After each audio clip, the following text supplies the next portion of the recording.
أعوذ بالله من الشيطان الرجيم. بسم الله الرحمن الرحيم.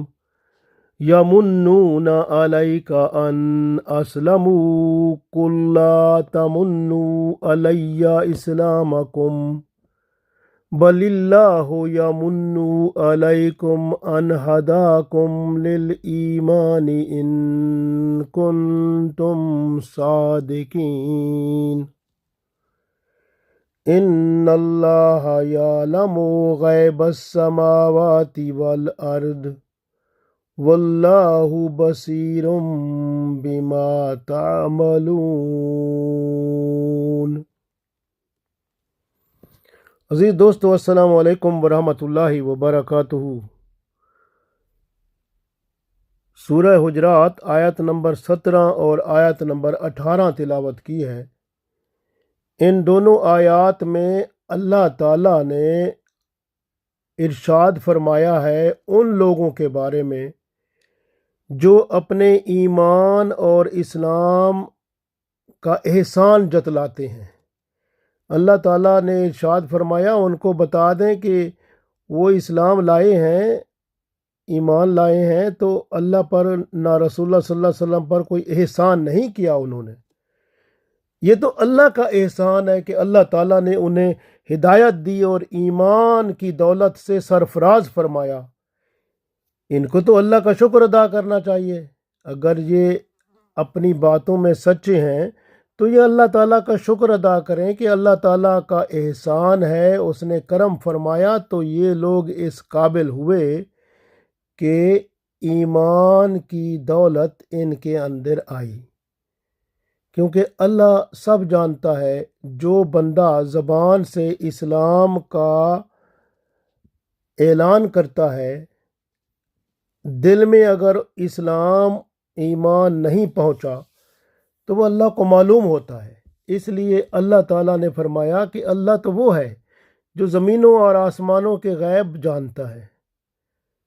تو اللہ سب کچھ جانتا ہے، جو کچھ آپ کرتے ہو اس کو بھی اللہ بخوبی جانتا ہے. پڑھتے ہیں، ارشاد باری تعالیٰ ہے، یمنون، وہ احسان رکھتے ہیں، علیک، آپ پر، ان اسلمو، کہ وہ اسلام لائے ہیں. تو یہ لوگ آئے تھے رسول اللہ صلی اللہ علیہ وسلم کے پاس بنو اسد قبیلے سے.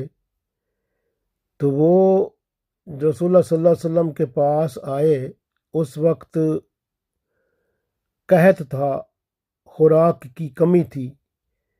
تو اس لالچ سے اسلام کے دائرے میں داخل ہوئے کہ غنیمت کے مال سے، صدقہ خیرات سے مدد ملتی رہے گی، اس طرح قحط کا زمانہ کٹ جائے گا. یہ لوگ اسلام لانے کے بعد احسان جتلانے لگے. فائدہ اٹھا کر احسان جتلانا نادانی ہے. 9 ہجری میں بنی اسد کے 10 آدمی رسول اللہ صلی اللہ علیہ وسلم کی خدمت میں آئے. ان میں طلحہ بن خویلہ بھی تھے، اور انہوں نے رسول اللہ صلی اللہ علیہ وسلم کو پایا کہاں پہ؟ مسجد النبوی میں. آپ صلی اللہ علیہ وسلم صحابہ کرام رضوان اللہ علیہم اجمعین کے ساتھ مسجد نبوی میں موجود تھے. انہوں نے آ کر سلام کیا، اور ان کے جو سربراہ تھے اس نے عرض کیا، یا رسول اللہ صلی اللہ علیہ وسلم، ہم گواہی دیتے ہیں کہ اللہ تعالیٰ کے سوا کوئی معبود نہیں، وہ وحدہ لا شریک ہے، آپ صلی اللہ علیہ وسلم اس کے بندے اور رسول ہیں. ہم خود آپ صلی اللہ علیہ وآلہ وسلم کی خدمت میں آ گئے ہیں. آپ صلی اللہ علیہ وسلم نے ہماری طرف کوئی وفد نہیں بھیجا. ہم سب لوگ فرما بردار ہیں اور خود چل کر آئے ہیں، اور آپ کو ہمارے خلاف نہ کوئی جنگ کرنی پڑی ہے. ہم تو خود ہی اسلام لا کر آپ کے حضور حاضر ہو گئے ہیں. اصل میں ان کے دل میں تو یہی تھا نا کہ بھئی قحط کا زمانہ جو ہے، اگر آپ صلی اللہ علیہ وسلم کے زیر سرپرست رہیں گے تو گزر جائے گا، کیونکہ یہاں کھانا پینا ضرورت کی چیزیں مل جائیں گی. تو اللہ تعالیٰ دلوں کی حال کو خوب جانتا ہے. اس لیے اللہ تعالیٰ نے رسول اللہ صلی اللہ علیہ وسلم کو فرما دیا، قل لا تمنو، کیونکہ یہ پہلے آئے نا یہ لوگ، تو انہوں نے کیا کہا، یمنون علیکا، وہ احسان رکھتے ہیں ان اسلموا کہ وہ اسلام لائے ہیں۔ انہوں نے کہا رسول اللہ صلی اللہ علیہ وسلم کو، جی ہمارا احسان ہے، ہم تو اسلام لائے ہیں، ایمان لائے ہیں۔ قل لا تمنو، اللہ نے فرمایا لا تمنو، ان کو کہہ دو کہ آپ احسان نہ رکھو علیہ، مجھ پر، اسلامکم، اپنے اسلام لانے کا احسان مجھ پہ نہ رکھو۔ رسول اللہ صلی اللہ علیہ وسلم نے فرما دیا ان کو اللہ کے حکم سے کہ آپ اسلام لانے کا مجھ پہ احسان نہ رکھو، بل اللہ ہو، بلکہ اللہ تعالیٰ کا یمنو احسان ہے علیکم، تم پر، ان ہداکم کہ اللہ تعالیٰ نے آپ کو ہدایت دی، للایمان، ایمان کے ساتھ، ان کنتم صادقین، اگر تم سچے ہو، یعنی اگر تم سچے ہو تو پھر بات اصل یہ ہے کہ اللہ تعالیٰ نے آپ پر احسان کیا ہے کہ اس نے آپ کو ایمان کے ساتھ ہدایت عطا فرمائی ہے، تو یہ اس کا احسان ہوا ہے، اس کے شکر گزار بن جاؤ۔ ایک دفعہ پھر پڑھیں گے اس آیت کو۔ ارشاد باری تعالیٰ ہے یمنون علیک ان اسلموا قل لا تمنوا علی اسلامکم بل اللہ یمن علیکم ان ہداکم للایمان ان کنتم صادقین۔ وہ احسان رکھتے ہیں آپ صلی اللہ علیہ وسلم پر کہ وہ اسلام لائے ہیں، ان کو فرما دیں کہ مجھ پر کوئی احسان نہ رکھو اپنے اسلام لانے کا، بلکہ یہ تو اللہ کا تم پر احسان ہے کہ تمہیں اللہ تعالیٰ نے ایمان کے ساتھ ہدایت عطا فرمائی۔ اگر تم سچے ہو تو اس بات کو سمجھو۔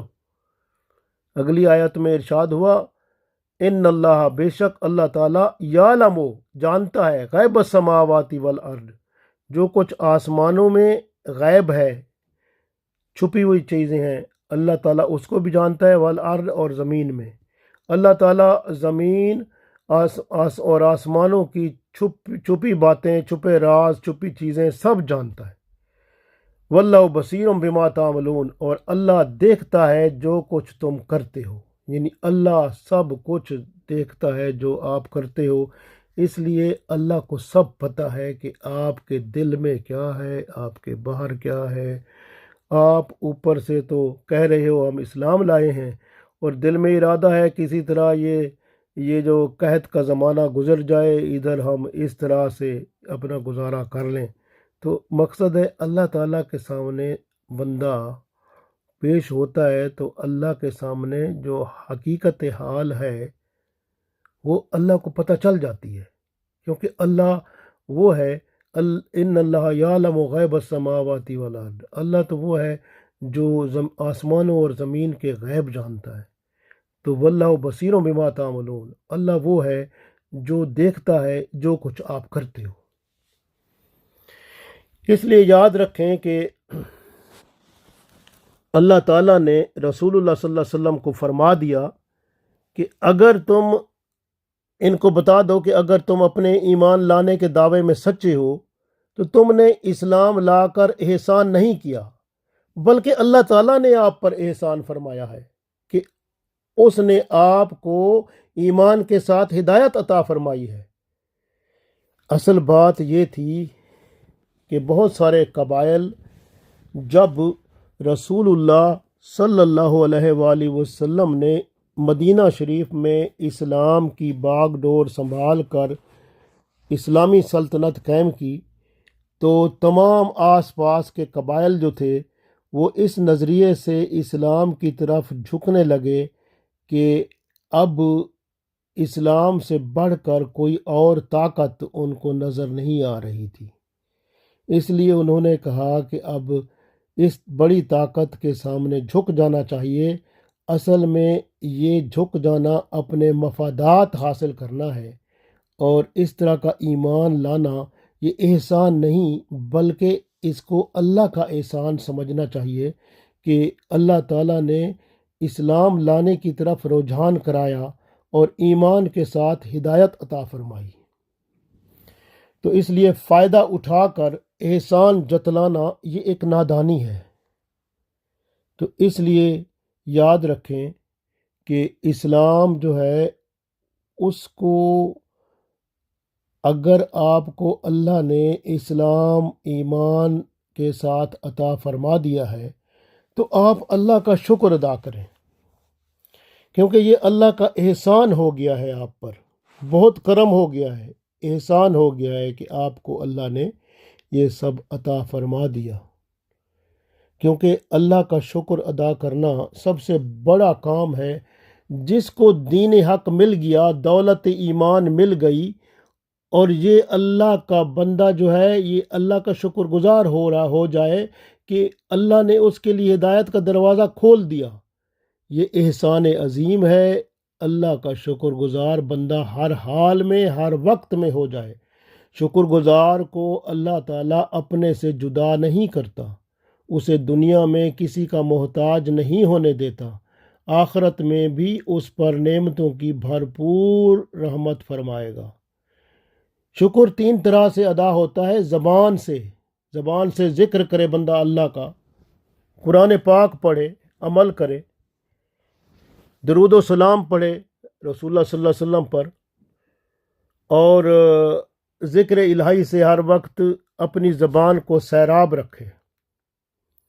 اسی طرح دل سے ذکر خفی کرے، کیونکہ الا بذکر اللہ تطمئن القلوب، کہ دل جو ہیں اللہ کے ذکر سے اطمینان پاتے ہیں۔ ہر برے خیال سے بندہ پاک رکھے اپنے آپ کو، اور اللہ تو دل کو دیکھتا ہے نا، اللہ مومن کے دلوں کو دیکھتا ہے، اس لیے دل جب پاک ہوں گے تو معاملہ ٹھیک ہو جائے گا۔ اور سب سے بڑی بات جسم ہے، جسم کے اعضاء عمل کرتے ہیں، تو بندہ اپنے جسم کے اعضاء کو مکمل فرما برداری کے ساتھ اللہ کے احکام پر عمل کر کے ثابت کر دے کہ میں اللہ کا فرما بردار بندہ ہوں۔ اسی طرح جس بات سے اللہ نے روکا اس سے رک جائے، اور جس کا کرنے کا حکم فرمایا اس کو کر کے اللہ کو خوش کر دے۔ اعضاء کی حرکات کو فرما بردار کرانا، فرائض واجبات اور سنتوں کے ساتھ اللہ کا شکر ادا کرنا، مزید اضافی نوافل پڑھ کے، یہ اللہ کی طرف اپنا جو ہے مستقبل جو ہے اس کو بہتر بنانا ہے۔ کیونکہ بندہ جو کام کرتا ہے اللہ کے ہاں لکھا جاتا ہے، اور قیامت میں اس کا اجر ملے گا۔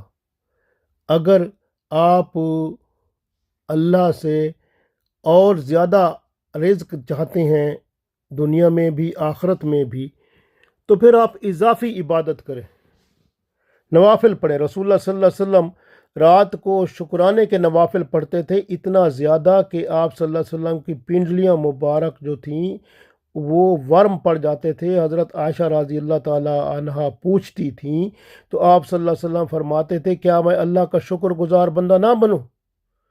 تو اللہ کا شکر گزار بننے کے لیے جو فرائض واجبات اور دوسری سنتیں ہیں ان کے علاوہ علیحدہ جو آپ نفل پڑھیں گے وہ اللہ کے ہاں شکر گزاری کے نفل ہوں گے، اس کی وجہ سے اللہ اور زیادہ آپ پر کرم فرمائے گا، دنیا بھی بہتر ہوگی، آخرت بھی بہتر ہو جائے گی۔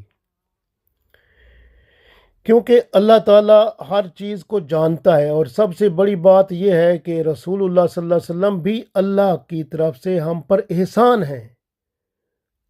ان کا احسان کا بدلہ کیسے ہم چکائیں کہ اللہ کے رسول صلی اللہ علیہ وسلم پر درود و سلام بھیجیں، ان کی بتائی ہوئی ہر بات پر عمل کریں۔ جس طرح کہ سورہ آل عمران کی 164 نمبر آیت میں اللہ تعالیٰ نے ارشاد فرمایا لَقَدْ مَنَّ اللَّهُ عَلَى الْمُؤْمِنِينَ، اللہ تعالیٰ نے مومنوں پر احسان کیا ہے، اذ بعث فیہم، کہ اللہ تعالیٰ نے ان میں بھیجا رسولاً، اپنا رسول بھیجا، من انفسہم، ان کے درمیان، یتلو علیہم آیاتہ، انہیں اللہ کی آیتیں پڑھ کر وہ سناتا ہے، ویزکیہم، اور انہیں پاک صاف کرتا ہے، ویعلمہم الکتاب والحکمت، اور انہیں کتاب اور حکمت کی تعلیم دیتا ہے، وَإِن كَانُوا مِن قَبْلُ لَفِي ضَلَالٍ مُبِينٍ، اور اس سے پہلے وہ کھلی گمراہی میں موجود تھے۔ تو گویا رسول اللہ صلی اللہ علیہ وآلہ وسلم اللہ کی طرف سے ہم پر بہت بڑا احسان ہے، اور اس احسان کا شکریہ ادا کرنے کے لیے رسول اللہ صلی اللہ علیہ وسلم پر درود و سلام پڑھنا نہ بھولیں۔ اللہ تعالیٰ بندے کی ہر حالت کو جانتا ہے۔ بہت سارے منافقین ہیں جو رسول اللہ صلی اللہ علیہ وسلم کے پاس بھی آتے تھے۔ آج کل بھی منافقین بہت سارے ایسے ہیں جو خالی ڈھول کی طرح، ڈھول ہوتا ہے نا اندر سے خالی ہوتا ہے، ہاتھ ماریں تو بجتا ہے، آواز آتی ہے۔ بہت سارے ایسے ہیں جو اعلان کہتے ہیں کہ ہم بہت بڑے مسلمان ہیں، اور لیکن اندر خالی ہوتا ہے۔ تو اسی طرح کی حالت ہے جو آپ صلی اللہ علیہ وسلم کے زمانے میں بھی تھی، اور لوگ جو تھے وہ اس نظریے سے آپ صلی اللہ علیہ وسلم کے پاس آ جاتے تھے کہ وہ جو مال غنیمت پہنچا ہے اس میں سے کچھ مل جائے۔ تو یہ منافقین بہت سارے ایسے ہیں جو آپ صلی اللہ علیہ وسلم کے زمانے میں موجود تھے۔ اللہ تعالیٰ اس لیے بتا رہے ہیں کہ اللہ تعالیٰ مخفی تمام چیزوں کو جانتا ہے۔ آپ کے دل کی حالت جو بھی ہوگی اللہ کو سب پتہ ہے۔ ان اللہ یعلم غیب السماوات والارض، بے شک اللہ تعالیٰ جانتا ہے جو آسمانوں اور زمین میں غیب ہے، جو نظر نہیں آتا، چھپی باتیں ہیں، چھپے راز ہیں، سب اللہ کو معلوم ہے۔ واللہ بصیر بما تعملون، جو کرتے ہو آپ اس کو بھی اللہ کو پتہ ہے۔ اس لیے اللہ تعالیٰ زمین و آسمان کی تمام مخفی خزانوں کو، باتوں کو، چیزوں کو بخوبی جانتا ہے۔ جو کچھ تم کرتے ہو اسے بھی دیکھتا ہے، تمہارے کام سے، تمہارے اعمال سے مکمل طور پر باخبر ہے۔ آپ کے دلوں کے پوشیدہ راز اللہ کے سامنے کھلے ہوئے ہیں، وہ دلوں کا حال خود تم سے بہتر جانتا ہے۔ طبرانی میں حدیث ہے، حضرت انس بن مالک رضی اللہ تعالیٰ عنہ روایت کرتے ہیں کہ قیامت کے دن جب سر بمہر اعمال نامے پیش ہوں گے، یعنی اعمال نامے کی کتاب ہوگی نا، اس کے اوپر سے بند ہوگا، اوپر ٹھپا یا مہر لگی ہوگی، یہ فلاں بندے کا ہے۔ تو اس طرح اعمال نامے پیش ہو جائیں گے، ہر بندے کو ملیں گے۔ تو بہت سارے نیک اعمال جو اللہ تعالیٰ وہ اعمال نامے میں لکھے ہوں گے، اللہ تعالیٰ حکم دے گا کہ ان کو نیک اعمال کو آپ اعمال نامے میں سے نکال دو۔ تو اللہ تعالیٰ فرشتوں کو حکم دے گا کہ اعمال نامے میں سے بہت سارے نیک اعمال نکال دیے جائیں گے۔ فرشتے عرض کریں گے، یا اللہ بظاہر تو ان اعمال میں کوئی خرابی نظر نہیں آتی۔ اللہ تعالیٰ فرمائے گا، انسان کے دل کا حال تمہیں کیا معلوم؟ مجھے خوب معلوم ہے، یہ اعمال نیک نیتی اور خالص آخرت کے اجر و ثواب کی غرض سے نہیں کیے گئے تھے، اس لیے نامقبول ہیں۔